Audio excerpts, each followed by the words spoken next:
Men yig'lab dardimni Xudoga aytdim. Xudo tinglab turib yoshimni artdi.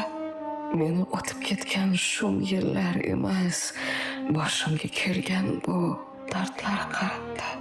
Do'stimning hiylasi dushmandan yomon. Suyganim suymaydi qilib ming gumon. Ey Robbim, yo'l ko'rsat, bir najot ko'rsat. Ketmoqni istayman jannating tomon.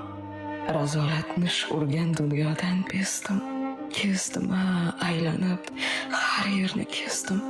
Menimcha, oqibati qolmagan yerda men buni insonlar ko'zidan sezdim. Charchagan ruhimni ezadi og'riq, ko'zimdan oqqan yosh bunchalar achchiq. Baxtning tashrifini kutmayman, chunki ko'ngil derazamning oynasi siniq. Men yig'lab dardimni Xudoga aytdim.